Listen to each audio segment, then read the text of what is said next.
ijro deyapsiz-da, bitta bolalardan bitta so'z isboti bilan jonli ijro eshitsak maylimi? Agar xo'p desangiz. Qaysi qo'shiq? Ustozlarni aytib bersin. Shu ustozlar ashulasi bilan ko'p tanlovlarga borishdi bular. O'zlaridan eshitaylik, o'zlaridan. Bu yil sentyabr oxirida artist loyihasida qatnashdik.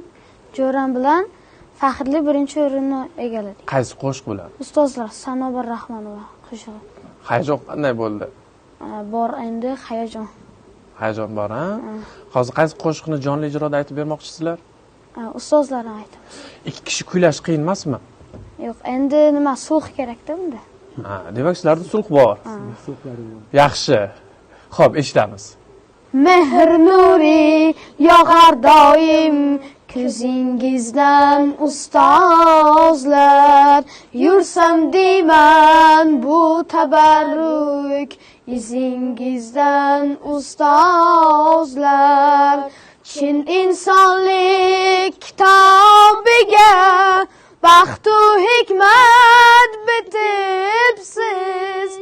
Chin insonlik kitobiga baxtu hikmat bitibsiz. Odob ila bilim oldim so'zingizdan ustozlar.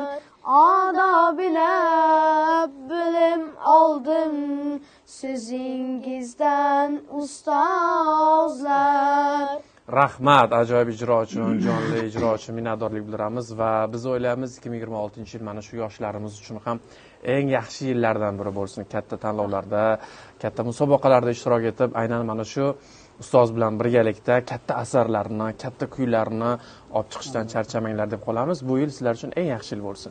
G'iyos aka, bizni tomosha turgan teletomoshabinlarga bayram tabriklari, niyatlar bo'lsa, marhamat.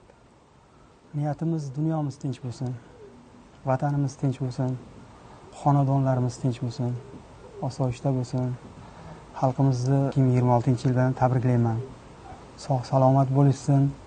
Barchalarini xonadonida, shu xonadonidan san'atkorlarning qadami uzilmasin ilohim. To'y tomosha bo'lsin, yaxshi kunlar bo'lsin. Rahmat, sizga ham bayram muborak bo'lsin. Hozir esa Nihol mukofoti sovrindori G'iyos Obloqulovdan ajoyib taronani